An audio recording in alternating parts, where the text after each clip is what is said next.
I'm Rick Gell. I'm going to give you some of the ground rules. I'm expecting better behavior than we had last night on the Democratic debate. And we have given everybody the ability to unmute themselves, but I'm asking that everybody mute themselves for the beginning of this presentation. We're very lucky to have some, really terrific experts who will walk us through this stuff. And then I'm expecting that to take about 15 minutes. And then we'll open up the discussion to questions by everyone. And hopefully we'll have plenty of time. You'll also be able to put a question into text if you like, and then I'll read it if, if we have time. Let me just go one here. This process has been going on for a very long time.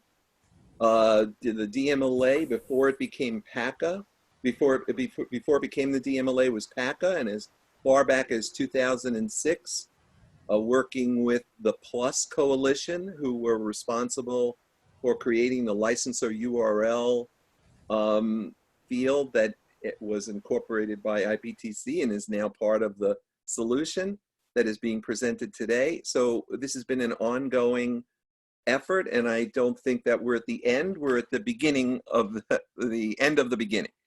But tremendous work has been done, particularly by some of our guests today, Michael Steidel, Alfonso, and Doug, and they'll have a chance to tell you about their work and go into more detail.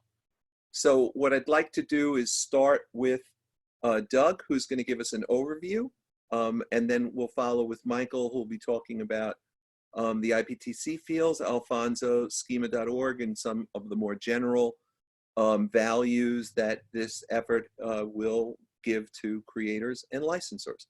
So Doug, take it away. Hi, everybody. I'm Doug DeWeer. I'm technical advisor for DMLA. And I'm just going to quickly summarize what the user experience is for those that aren't familiar with what we're talking about at a high level. Basically, Google last week on Wednesday released the beta of this new licensable badge metadata standard. And what it basically means is that in a couple of months, when they expose it to the public, when users using Google Images do a search, they may see thumbnails with this in the lower right-hand corner of the screen that Rick has up right now. You see an example of a thumbnail with the licensable badge superimposed on it. And that's when we say license badge, that's what we're talking about. And that is conditionally displayed by Google based on the presence of some new metadata that they're reading. Likewise, when you click on a thumbnail in Google Images that shows the badge, the viewer, which is the preview that Google shows on the right side of their page, will contain up to 2 new links in it. And those are highlighted, underlined in red. One is referred to, they go by a bunch of different names, but for the purposes of this discussion, I'm going to refer to the one on the left as being the acquire URL. This is what you would click on to go license the image or learn how to license the image. And the license detail link on the right would take you to a page that described the license terms or end user license agreement or content license, or basically the terms of the agreement. And that's what the user experience is. I say up to 2 fields because the field on the acquire URL, which is the one that's noted as number 2 in this diagram, is not required. That's an optional field. You do not have to include the URL to go get the image. You are required, if you want to see the licensable badge, you need to include the field that's labeled number 1 in this diagram, which is the license details field. If you only include license details, you'll get the badge. If you include both, you'll see both of these links appear on the page. And the way you attach the data to the image, you can use 2 different methods. You can either embed information into IPTC, or you can mark up the page that holds the image with structured data, which is described in detail in the documentation. But basically, it's the same information. It's 2 URLs is what you're providing. One URL to go get the image and another URL to go license terms. what I've done here is give you just one example of how you could implement the user experience for the license details page. And I'm not saying this is how you should do it. I'm just letting you know that you have some options. So for example, if you want to take the user from Google and show them the license terms for the related image, you could take them straight to your comprehensive content license agreement. The one that I picked was Getty's. You can see there on the far right is 9,000 words. Or if you don't want to do that, you can create an intermediate page on your website that has more or less a summary or bullet points about it. And then from there, you could click and go to the comprehensive 9,000 word agreement if you wish to do so. But it's totally up to you. I'm just saying, don't necessarily think you have to take them to your detailed license agreement if you want to short stop them on a page that more or less summarizes what they're getting. Personally, I'm going to recommend my clients do this because there'll be a lot of first-time buyers, I think, being exposed to this for the first time through this new feature. And you can see how it'd be a little intimidating to dump them into this very large agreement. But anyway, this is just an example of what you could do. The next page shows you an example of what the acquire license interface could be. If someone says, I want to go get this image, they click on it and it would just go to the page on your website that contains, amongst other things, the ability to buy the image. Again, not a requirement that you take them here. In theory, you could take them anywhere, but it would, in terms of upgrading the user experience, you kind of want to take them to where they have the best chance of being satisfied with this. I want to buy the image. Now you show me a page where I can license the image. And to summarize, two fields. One's required if you want to show the badge. The other is optional if you want to be able to expose a URL where they can go get the image. And there's two different ways of applying that information, IPDC or structured data on the page containing the image. And by the way, if you happen to, for whatever reason, do both, and if you attach both, the structured data will trump the IPDC data.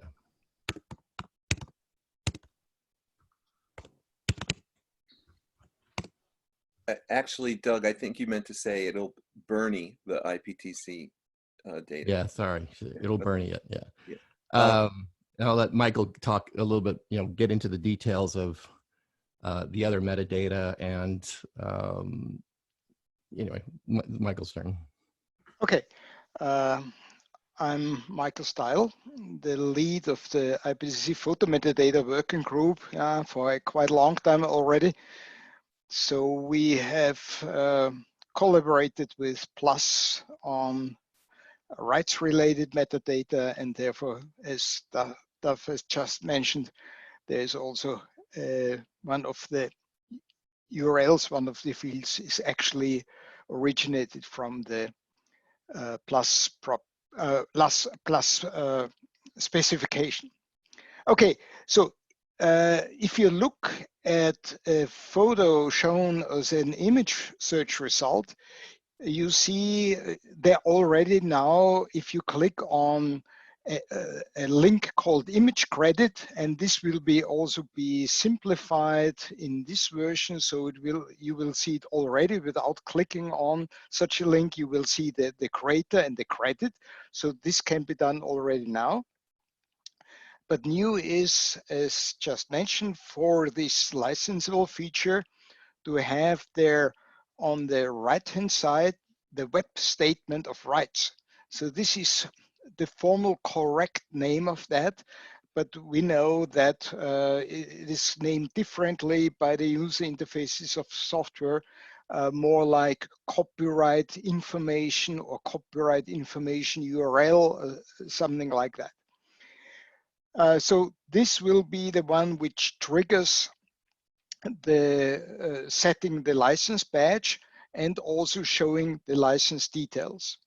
There on the left-hand side, you see that get this image on, and there will be used for that the licensor URL, which is integrated into the IPDC Photo Metadata for 12 years now, started in 2008. And therefore, you can use it in any IPDC user interface panel of a software for editing metadata. Okay. So there is a list of what can be used for getting something displayed by Google image search results. So there's the copyright notice and the creator and the credit line. So these three are active already since autumn 2018. And then now we have there two IPDC fields, which is the web statement of rights. As just mentioned, with a slightly different label on many user interfaces.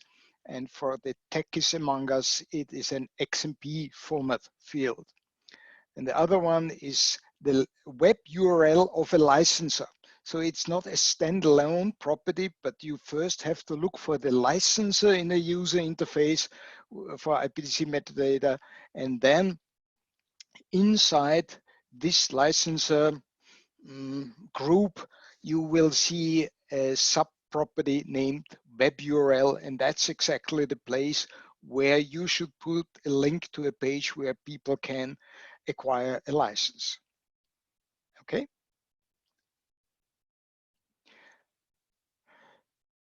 Yeah, so this is what is shown there on the developers page of Google. So they have their announcement made there, and they show there in this way, but that's exactly formally correct, and we can only invite you to use it. Okay. Okay, to make things more easy to figure out how it works, we've created there an example. So in this slide, you see there a link. This image is shown on an example web page. And from there, you can see this get IPDC photo metadata. So first you see in this example web page, you see an image. This image has embedded those metadata which are required to trigger a licensable feature or the licensable badge, and also to show there you can get this image on. And there you have on this example web page, you have a link which shows you this get IPDC photo metadata site, because this is a site by which you can either get all metadata retrieved and shown which are embedded into an image which is posted on the web, or you can upload your own image and check the embedded metadata there. So looking at these fields relevant for photos shown as a result by search engines will show you, are these required fields already embedded, or do I have to edit this image? Okay.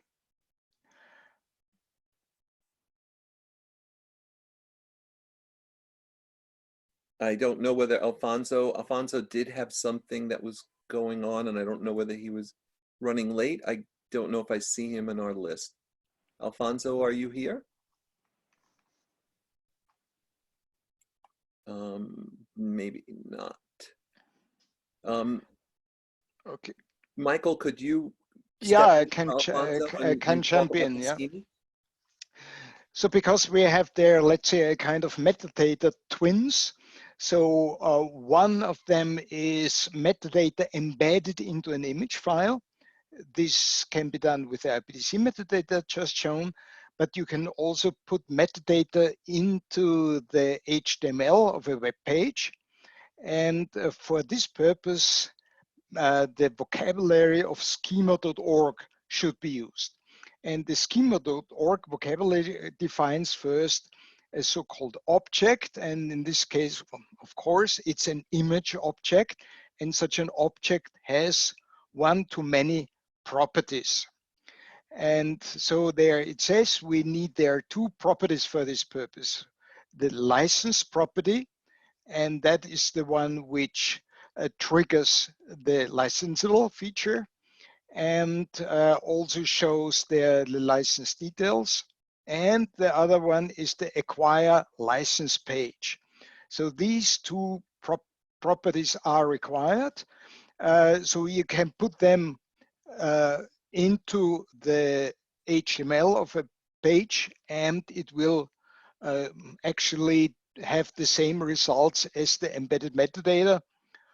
But we from IPDC encourage people to embed metadata in any case, because in many cases you don't apply these metadata to an HTML page because you sell a photo, but a publisher licensing the photo from you, they have to apply these metadata embedded into a web page.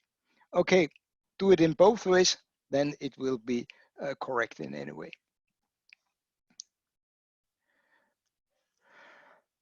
Yeah, there it says add the required properties for information about where to structure data. Watch this link so you can see it also on the developer message from Google. There is a good example where and how to fill in these JSON LD metadata. There is also a more generic description of that on the developer side of Google, and it's called General Structured Data Guidelines, because let's say this is only a fragment out of this general structure of metadata. And to test if they are correctly embedded into the HTML of a page, you can use this structured data testing tool. Yeah, so the recommendation is try it and check it and test it if it goes in the direction it should go. Yeah, and there it also underlines what David just mentioned. So first, if you apply only IPDC or only schema.org, this is already sufficient for Google. They don't need to have both types of metadata. One of them is sufficient. But if both exists, and if the values of the corresponding fields are not the same, the value of the schema.org property takes the precedence over the IPDC field. Okay. Oh yeah, I threw this in there because some of us use image maps or site maps to point Google at our images, and those familiar with the image tags that are already exist for image sitemaps, there's an existing image license property, and I wanted to be very clear with Google, should we be using that as a way of conveying this licensable badge information? And the emphatic response from Google was no, do not use that. Do not put licensable badge information in a sitemap. You need to use the markup on the page, or you need to use the IPDC fields, but not the sitemap. And I just want to make sure that was out there early to avoid the confusion that I had.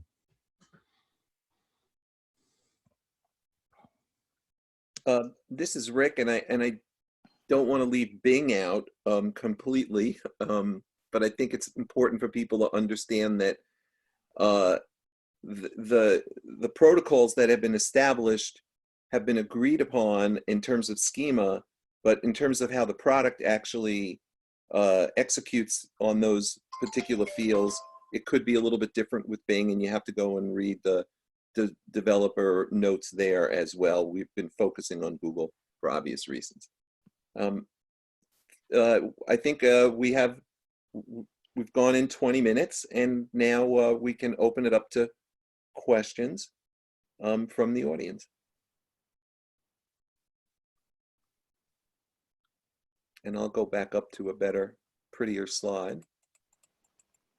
Yeah, it'd probably be good to go back to the user experience, because while we're waiting for a question to come in, I want to point out that one of the big advantages of using IPDC to convey this information is, of course, it travels with the image, which means that if you were to license an image to a publisher and that publisher retained the metadata that you originally delivered with the image, when they use that image on their website and Google indexes their website, the images found on their website will show the licensable badge back to the source agency for people that want to license that image. If not the CMS of this website strips out the embedded metadata. Exactly. Yeah. Yeah, Metadata big preservation is a requirement of that. Correct. Yeah. And certainly, this is Rick at CPIC in the summer of last year. IPTC made a presentation about how many publishers are actually stripping out metadata, and I would think that this new effort by Google is going to raise everybody's consciousness, and more efforts are going to be made, certainly by our association, the DMLA, and I know CPIC and IPTC as well, to also encourage publishers and creators of products and tools that are being used by creators to respect the metadata and to make sure that it carries through on the content's journey to the user, to the end user. That's going to become even more important now than it ever was. We anticipate that the beta period will run probably around 2 months, is my guess. While we're in the mode we're in now, where developers are working to inject this data into their images or pages. But in terms of flipping the switch, you actually can see the effect of that on the public-facing side of Google. Google indicated that it'd be at least a couple of months before they would do that. I have a question here.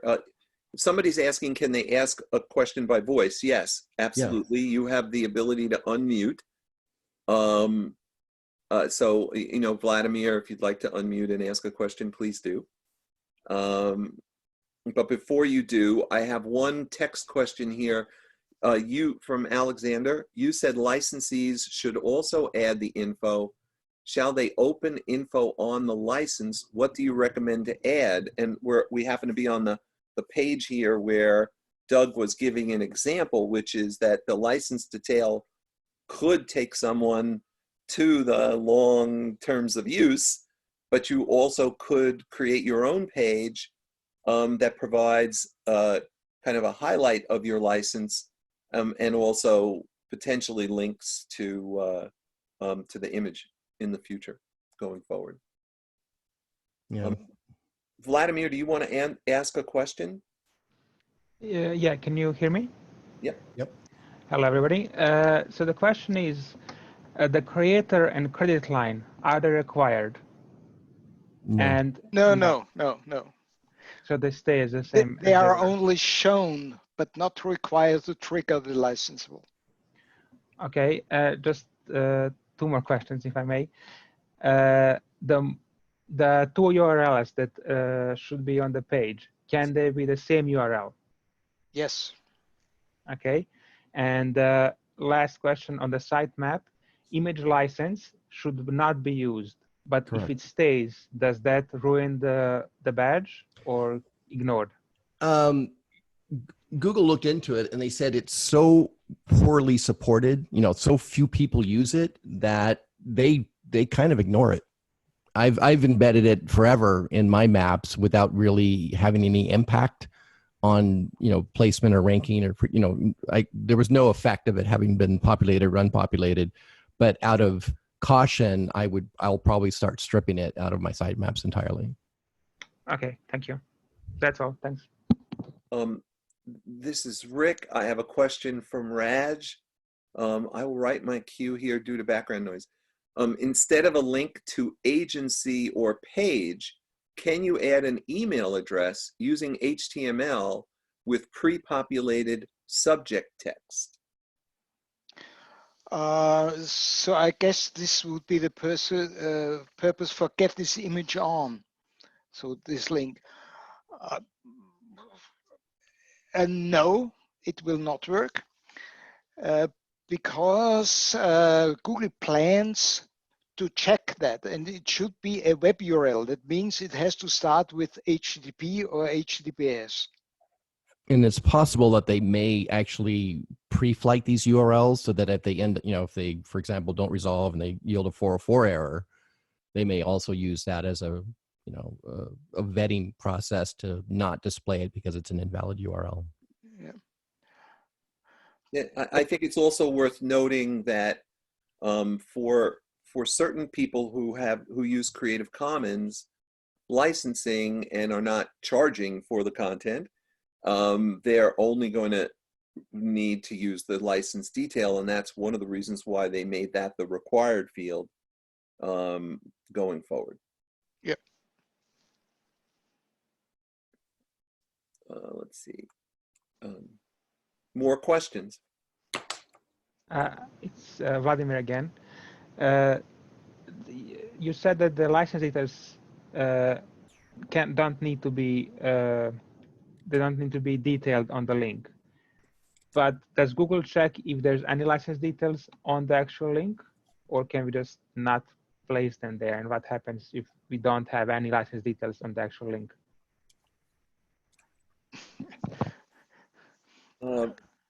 I don't think we got into any details with Google about what their policing policy is going to be with regard to the license details.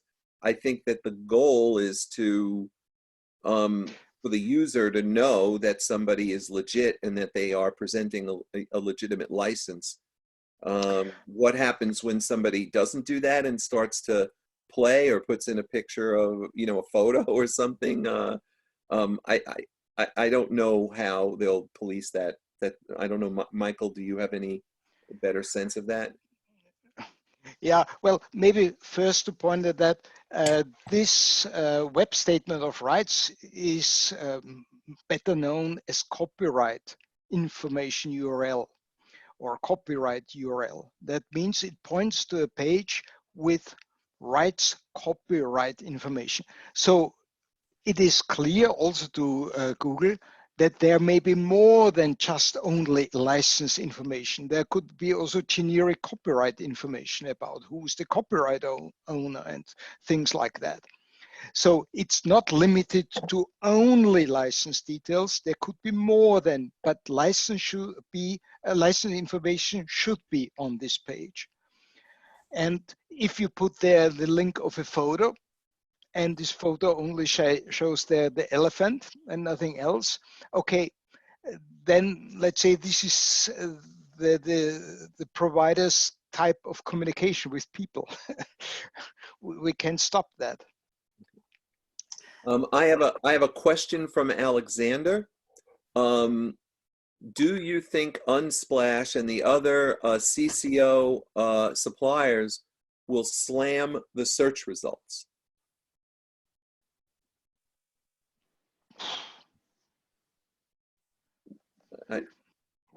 We'll see. Yeah, unknown. We'll see. Yeah. What I mean, what is not being discussed yet, and Google is not giving us any kind of guidance yet, is the licensable badge is the first step. The next step is what kind of filtering options are they going to make available for image searchers? Right now, buried in the advanced search option in Google Images are the 4 different Creative Commons license types. So people can right now limit their their image searches to only images with Creative Commons licenses associated with them. At the very minimum, what I would expect Google to make available once this goes live is the option for image searchers to say, only show me licensable images, which would be, I think, a big benefit to everyone that in the creative community, whether it's free or otherwise. What isn't known is, will they go beyond just licensable images and break it down, allow more granular searches beyond just licensable images? And certainly when the DMLA did a Google survey of our members, and what I call the usage rights pull down menu that Doug is referring to certainly was something that many members expressed an interest in seeing improved, and we're going to make that a priority going forward in terms of going back to Google with recommendations based on input that we get from our membership to how to improve all of the information that's being provided in and around the images and the search experience, particularly now in light of what the licensable badge will do. And I want to point out one other thing. The fact is that it's going to take time for people to adopt this, and it's important, and we've expressed this to Google, that the messaging also makes clear that even if the image doesn't have a licensable badge, that doesn't mean that it isn't necessarily licensable. It might just be that someone hasn't had the opportunity yet to put the information into the field. I have another question here from Lucinda. Will there be a registry for copyright holders in the US similar to the MEDRA in the EU?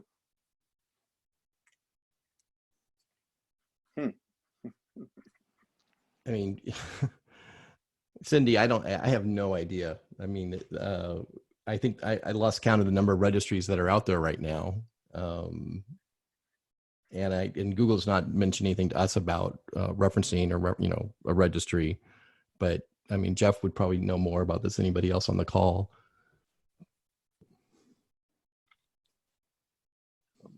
And then the next question is, will you be able to search on CCO content only? They can do that now. But what remains to be seen is if they keep that. That's not, we're assuming that it's not going to change, but that may not actually be what happens in the long run. But you've been able to search on all 4 different CC licenses for years in the existing advanced search interface on Google Images.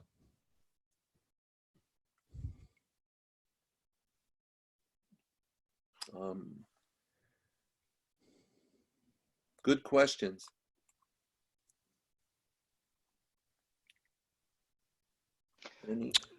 May I only point at something regarding this? Can this licensable become a filter? I think this is also something which will depend on the use of this feature. So if you search for dog and say, I only want to see licensable images, and then you see maybe 10 images and not more, then Google will not adopt this feature as a filter.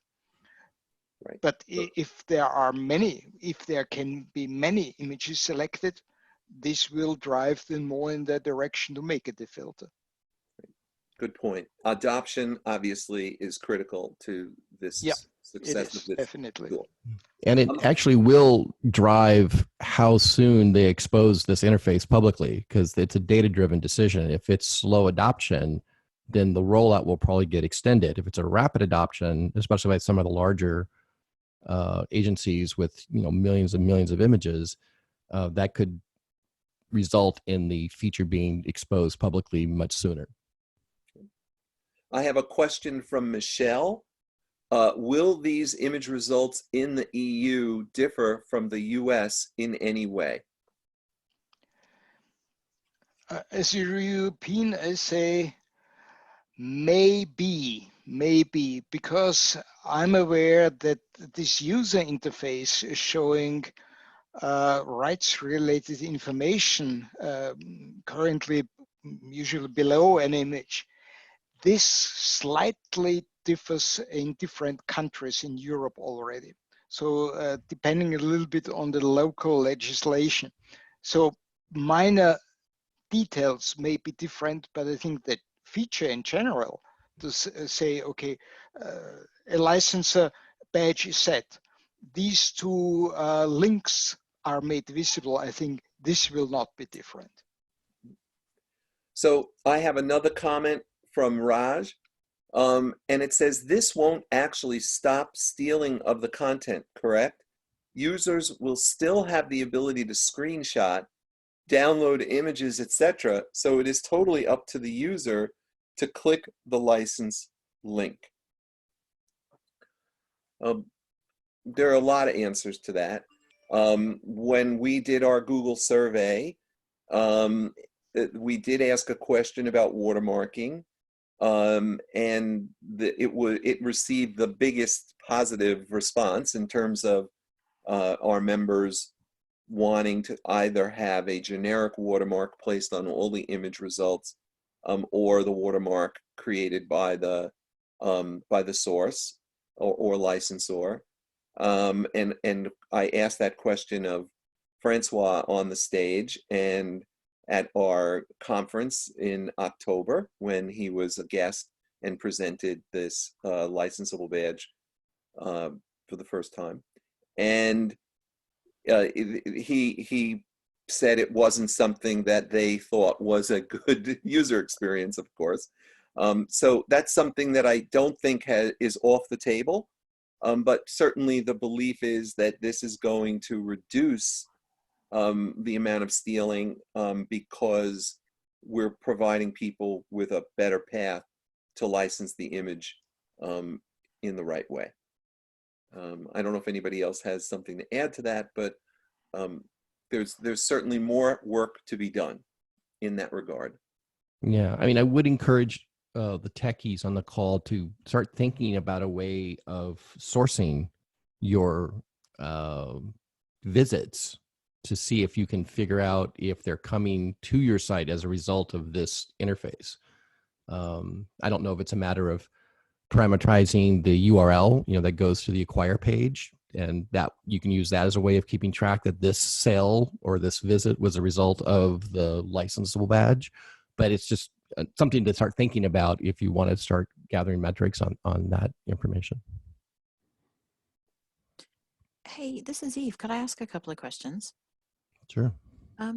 So first one is, you said that the timing of this is dependent on the uptake. So has Google not indicated a timing as to when they want to release this? Again, they were being very, they literally, we were talking to them before they released it. So again, they were like, they had no idea yet what sort of interest was going to be generated. But based on rollouts of other products, I'm sure similar to this, they wanted to allow at least a couple of months of testing and feedback from developers and back and forth. And again, it's a global launch. If I'm not mistaken, they have the ability to turn it on and off by region, but I don't see any reason why they would not do this worldwide when they do turn it on. In fact, I've been noticing, I don't know if you guys have noticed, but over the last couple of weeks, I've started to see the badges pop in to my actual public-facing website. I mean, I do Google searches and I will see product badges and recipe badges coming into my search results. So I know they're experimenting with that stuff right now. So it's without any other qualification, they said at least 8 weeks was the number, is the actual word they used. Okay, great. Thanks. Yeah. In the communication also with IPDC, we got that it will definitely be the spring they are aiming at. So let's say May, maybe by the latest, it should be. So you could, let's say other way around, you could expect that it's released by May. Okay, great. Thank you. And the second question is, I just wanted to be sure that I had understood. So on this slide, for example, where the user would click license details, it is up to each agency to decide where the user goes, right? And what they see when they get there. Okay, got it. Perfect. Thank you. Yeah. One thing that was bugging me about this graphic that Google supplied is, if you notice on the far left, it says, get this image on, and then this very neat little name of the agency, which is not part of any spec. It's like, in fact, this morning I asked Google, where are you getting this information that shows this really clean looking, stock agency name, for example? And it turns out that they extracted from the top level domain of the URL itself. In fact, on this same graphic, right below the elephant shot, the very first thing you see is it says example photo agency all by itself. That's exactly the same text that would appear in that line that says get this image on.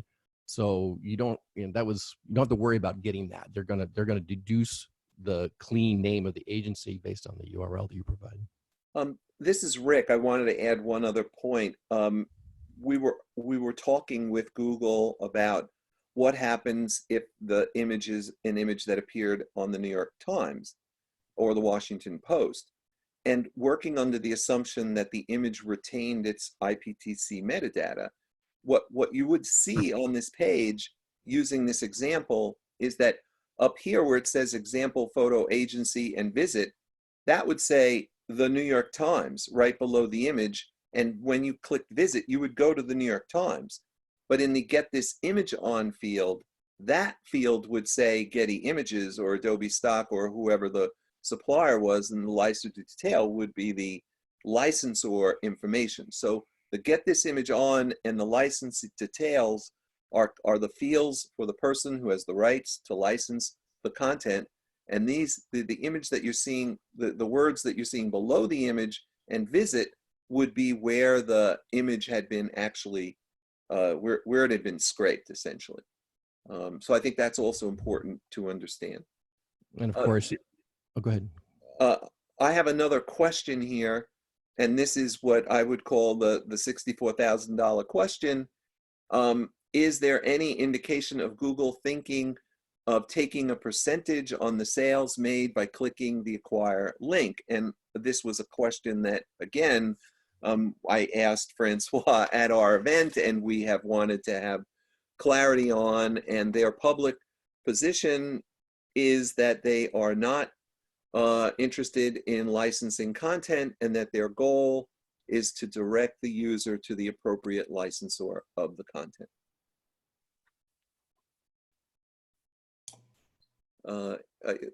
Another question, is it possible to track who is clicking on those fields? Probably not granular data, but more generic traffic by territory, for example. This is above my pay grade.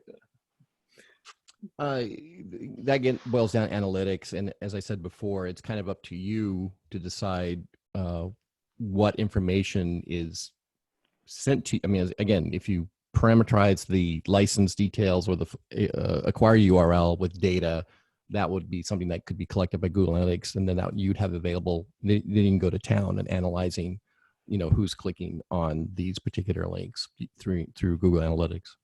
But it's not something that Google's going to do automatically for you. It's something that you have to set up through your URL structure that you put into those two fields.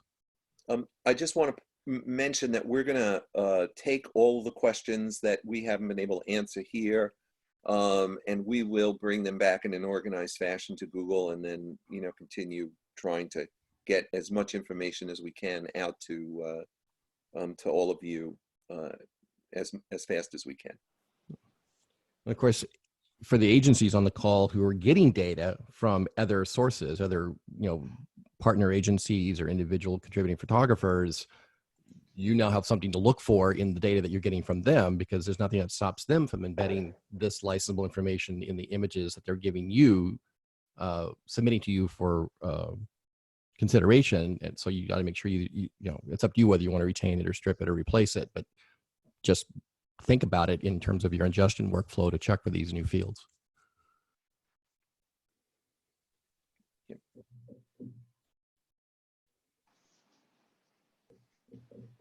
Any more questions? This is Jeff Sedlick. Rick, can you hear me?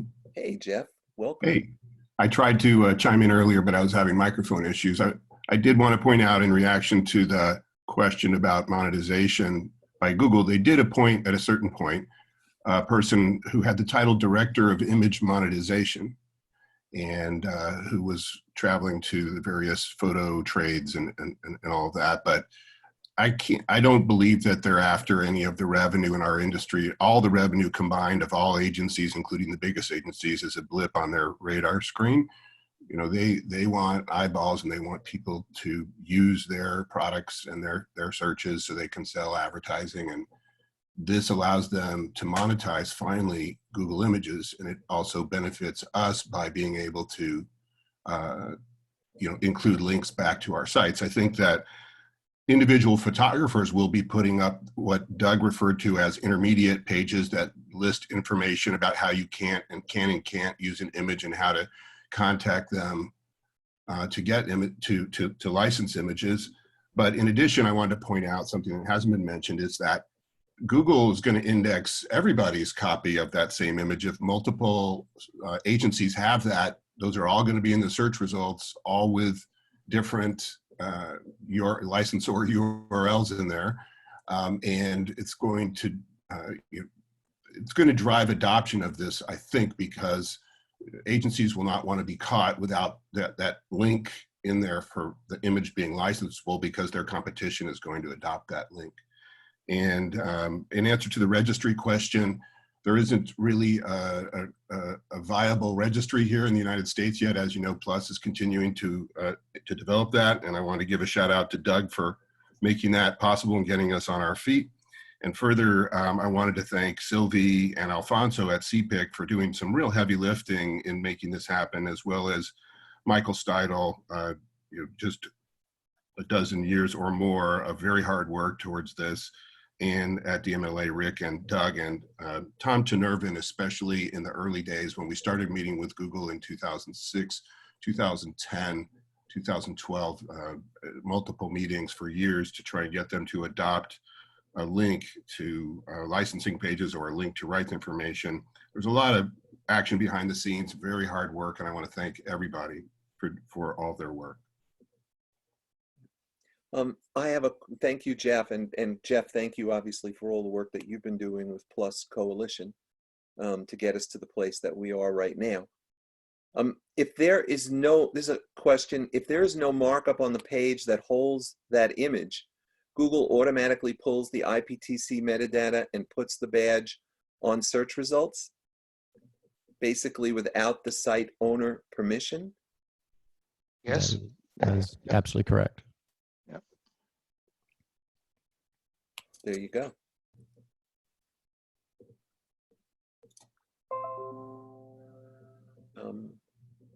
Any other questions? Hi, Rick. It's Ed from Bridgman here. Ed, how are you? I'm very well, thanks. I have a quick question based on what Jeff just mentioned. If there are multiple results of the same image, have Google give any indication of how they would rank them and who would come up first? We raised that a little bit, Ed, and I think that, you know, the whole question about the rankings, and this doesn't just affect people who represent content on a non-exclusive basis, but also obviously how they're going to rank free content versus content that's being licensed. There are lots and lots of questions to be answered, and we know that this is the most delicate secret sauce area for them. So the answer is we don't know. It was a question that was asked of Francois when he was on stage at CPIC, and his answer was, we don't know. So I think that these are all TBDs and are all part of what I think are going to be the next phase of our efforts in terms of dealing with them to make sure that the licensing community is being treated fairly and that users are having a good experience in terms of search results. Yeah, we want to be fair, if there is such a word on the web, but there's also just common sense things that are going to definitely be tested by us. Like, for example, if someone says, I want to, assuming that they eventually expose a filter for limiting the search to licensable images, when you click on the image and you get the viewer and it shows the list of related images below it, you know, one would assume that the related images would also be automatically limited to licensable images. So you're not pulling in unrelated or images, you know. So that, again, that wasn't clearly stated by anybody and the question wasn't even asked, but common sense is telling me that that's one thing we want to check on, is to make sure that the related image logic reflects what the intention, the original intention was by the user when he conducted the search, and the whole deduping logic is, God knows where that's going to go. But yeah, it's going to be interesting. But right now you see multiple images, multiple versions of the same image being, you know, appearing even to, you know, today. Yeah. And they're constantly changing their logic regarding that. So yeah, it's a moving target. All right.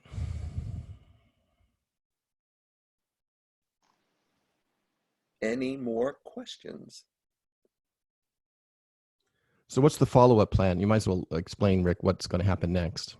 Well, DMLA has a working group. We're working very closely with CPIC and IPTC and PLOS and other associations. And I don't, you know, just as a little plug, Ed, who coordinated the integration of Axel with the DMLA, which happened as of January 1st.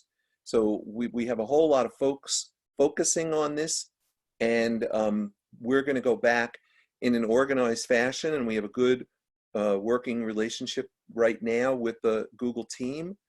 and we're going to bring back to them our first round of comments and questions based on this call and other conversations that we've been having. And then we're going to work with our membership to start to craft recommendations to them with regards to the filters and a lot of the other information in and around the image itself to support this badge and to make sure it's a good experience for the licensing community. So there's much work to be done. And one last thing, I just want to point out that we're a nonprofit, and if there's people on this call who are not members, we encourage you to become members of the DMLA and to support our efforts. And if you are not a member, go to our news page and follow us. We put a lot of time and effort into providing good, solid information, and CPIC does the same in terms of Sylvie creates a dynamite newsletter every month. So there's solid information being generated by our associations, and a lot of effort is going into this, and we hope you support us going forward.